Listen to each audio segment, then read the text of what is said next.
Hey everybody, and welcome back to Lindsey's Little Library. So I have a really fun video for you today, and I think it's a little unique.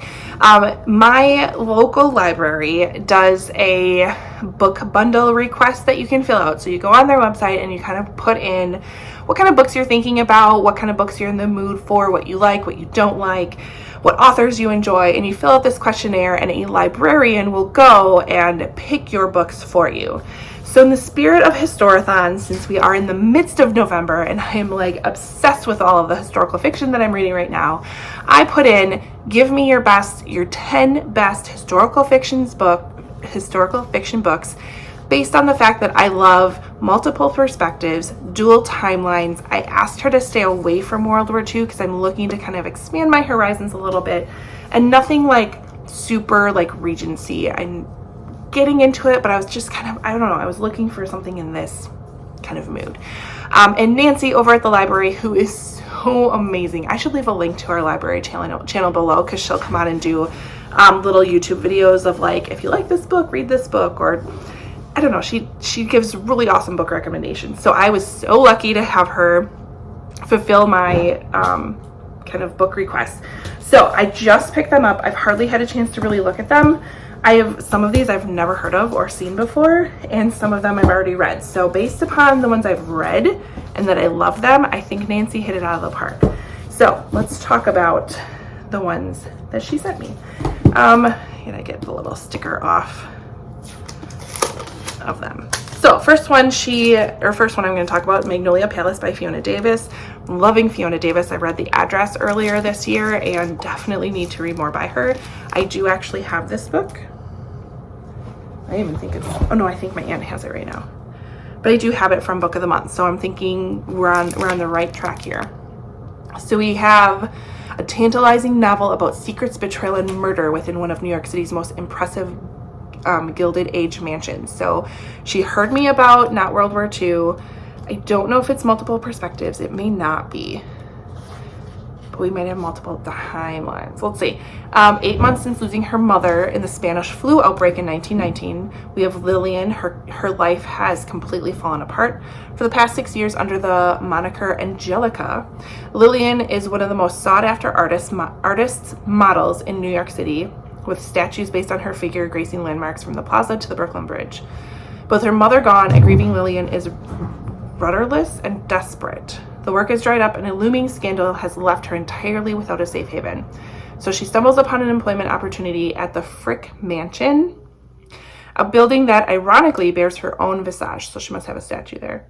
Lillian jumps at the chance, but the longer she works as a private secretary to the demanding Helen Frick, the daughter and heiress of industrialist and art patron Henry Clay Frick, the more deeply her life gets intertwined with that of the family, pulling her into a tangled web of romantic tastes, stolen jewelry, and family drama that runs so deep the stakes just might be life or death. Okay, that sounds fantastic. I may need to move that up on my list. So, Magnolia Palace. Next one I have to talk about, I have never heard of this one before, and I don't know if I would pick it up. But we have The Last Paintings of Sarah DeVoe by Dominic Smith. She gave me the large print edition. That's fine. Okay, all right. Amsterdam, 1631. Sarah DeVoe, the first female master painter in the Guild of St. Luke, defies convention by painting a haunting landscape. But then we go in New York, 1957. Her only known surviving work, At the Edge of a Wood, hangs in the bedroom of a wealthy lawyer descended from the original owner. Ellie Shipley, a struggling art history student, paints a forgery for an art dealer. Sydney, 2000. Now a celebrated art historian and curator, Ellie mounts an exhibit of female Dutch painters and finds that both versions are en route to her museum. Ooh, so we got like 3 timelines going on here with multiple perspectives. That'd be worth a shot. I'm interested. Next one we have is another book I believe I have on my shelves. Pretty sure I do. Don't know where. I feel like I do. So it's The 19th Wife by David Ebershoff. I've had this book for a long time and I have yet to read it. But it is 1875, and Anna Young has recently separated from her powerful husband, Brigham Young. He's prophet and leader of the Mormon Church. Expelled and an outcast, Anna embarks on a crusade to end polygamy in the United States. Rich account of a family's polygamous history is revealed, including how a young woman became a plural wife. Definitely have been interested in this one for a while. I am low-key obsessed with watching Sister Wives. I know it's like my guilty pleasure, but polygamy stories I'm kind of drawn to, good or bad, but solid choice for me. Next one we have has a gorgeous cover. I would probably pick this up for the cover alone. I should have taken all these stickers off before I did, but anyways. Under the Wide and Starry Sky by Nancy Horan. Look at that cover. I've never heard of this one. So we have let's see. Tells a passionate love story of Scottish writer Robert Louis Stevenson and his American wife Fanny. At the age of 35, Fanny has left her philandering husband in San Francisco and set sail for Belgium. Good job, Franny. She's going to study art. It's a chance for this adventurous woman to start over, to make a better life for all of them, and to pursue her own desires. Not long after her arrival, however, tragedy strikes, and Fanny and her children repair to a quiet artist colony in France where she can recuperate. Emerging from a deep sorrow, she meets a lovely Scot, Robert Louis Stevenson. 10 years her junior, her falls instantly in love with the earthly, independent, and opinionated Belle Americaine. She doesn't take to him right away, and eventually he starts writing Treasure Island and The Strange Case of Dr. Jekyll and Mr. Hyde. In time, she succumbs to his charms, then she begins a fierce love affair marked by intense joy and harrowing darkness that spans decades and the globe. I love learning about stories that I have not heard about, and this one definitely is on my radar now. Next one I have, again, another one I have not heard of. It is Small World by Jonathan Evison. Let's see. And it says it's an epic novel. Yeah, this one's, I guess it's not that bad. $4.50. It seems thicker. But my font is tiny. I don't know. What is Stormy doing? I don't even know. Set against the iconic backdrops as the California Gold Rush. All right. And the development of the Transcontinental Railroad and a speeding train of modern-day strangers forced together by fate. It's a grand entertainment that asks big questions. The characters of Small World connect in the most intriguing and meaningful ways, winning, breaking, and winning our hearts again, in exploring the passengers' lives and those of their ancestors more than a century before. It chronicles 170 years of American nation building from numerous points of views across the place and time. And it does so with a full-hearted, full-throttle pace that asks the most human, intimate skill whether it is truly possible to meet and survive the choices posed and forced by age. All right, I'm all about this. We have multiple perspectives. We have multiple timelines. This is on my radar. I might need to do try a chapter with a few of these, that's for sure. All right, we're almost there. Next one. Funny that she put this in the stack of books, because a few days before, when I was at the library, I ended up picking up this book out of the used bookstore. So I do own this book, but I just got it.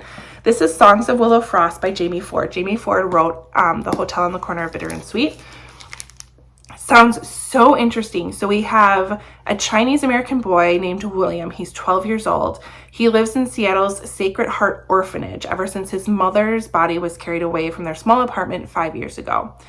On his birthday, or rather the day the nuns designated his birthday, William and the other orphans are taken to the historical Moore Theater, where William glimpses an actress on the silver screen named Willow Frost. Struck by her features, he is convinced that this movie star is his mom, and he is determined to prove that. It sounds fantastic and beautiful. So it's just kind of funny that I literally picked it up like the day before. Next one I have is Girl in Disguise, and I'm loving this color. It's by Greer McAllister. Is that not pretty or what? Says, for the first female detective, respect is hard to come by and danger is not. 1856 Chicago, we have Kate Warren, no money, no husband. She finds herself with few choices. Unless the widow has a knack for manipulation and an uneasy, quick mind and a bold move like no other woman has tried, Kate convinces the legendary Alan Pinkerton to hire her as a detective. And I am kind of here for this. So again, another one I've never seen before, but pretty excited. So I think I've only read like 1 or 2 of these that she picked, so I'm pretty excited. This one is Home for Erring and Outcast Girls by Julie Keebler. Again, another one I have not heard from. When did this come out? 2019, so not that long ago. Let's see. Turn of the century Texas, the Baraka Industrial Home for the Redemption of Erring Girls, is an unprecedented beacon of hope for young women consigned to the dangerous poverty of the streets by birth, circumstances, or tragedy. Built in 1903 on the outskirts of Arlington, a remote dot between the red light districts of Dallas and Fort Worth, the progressive home bucks public opinion by offering faith training and rehabilitation to prostitutes, addicts, and unwed mothers and ruined girls. When Lizzie and Maddie meet there, one sick and abused but desperately clinging to her young daughter, and the other jilted by the beau who fathered her ailing son, they form a friendship that will see them through unbearable loss, heartbreak, difficult choices, and ultimately diverging paths. A century later, Nancy is so good. She knows me so well. We have Kate Sutton, a reclusive university librarian, uncovers the hidden histories of 2 troubled women when she stumbles upon the cemetery on the former grounds of this school. She begins to comb through the home's archives in their university's library. Pulled by the indescribable connection of their stories, Kate confronts her own heartbreaking past and reclaims the life she thought she had forever let go. This sounds amazing. Has anyone read this? That one's got to go at the top of the pile. Sounds amazing. Okay, 2 more. This one, I will be honest, I would not have picked up based on the cover because I'm a cover snob. We have Transatlantic by Colin McCann. It's just kind of boring. But let's see. We have Newfoundland 1919. We have 2 aviators, which is super cool because there's like aviation is huge in the city I live in.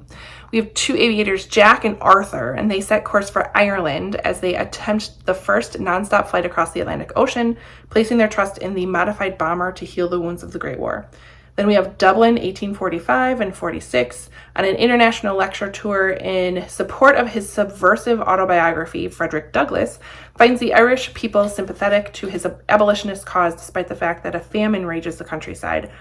The poor suffer from hardships and they're astonishing even to an American slave.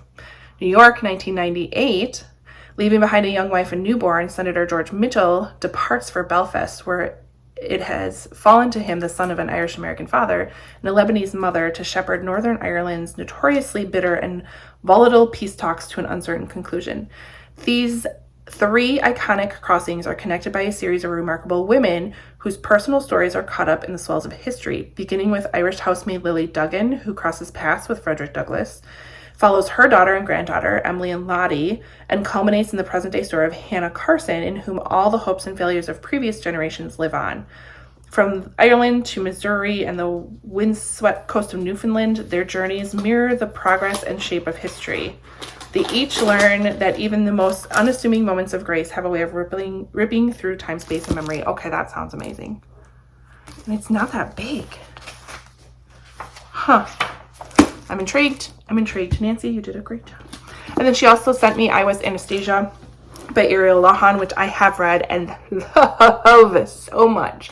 It seems a little hard to follow. It's just written in a very unique way, so please go into it with an open mind.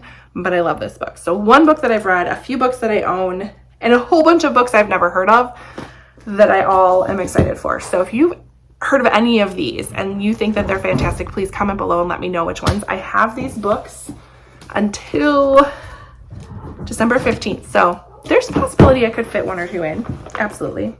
And then I also picked up this book, The Soup and Bread Cookbook. Because I don't know, but using or borrowing cookbooks from the library is like one of my go-to things, especially when I'm looking and thinking of different ideas for dinners. I don't necessarily have to buy them. I can borrow them. And if there's a good one, I can just write it down. So we'll see. We'll see if there's anything in here. Ooh, chicken and dumpling. And then some of them, obviously it's a soup and then a bread. So this one comes with a Dutch raisin bread. Pita crisps. We'll see. I'll let you know if I make any of these, but don't hold your breath. Anyways, that was my big library haul in my cute When in Doubt, Go to the Library by Hermione Granger. I don't remember where I got this book, but I got this bag. But it was one of those that I kind of lost it for a little bit, and I just recently found it. So anyways, I've rambled on for long enough. So let me know if you like any of these books, comment, subscribe, all that fun stuff, and I will see you next time. Bye.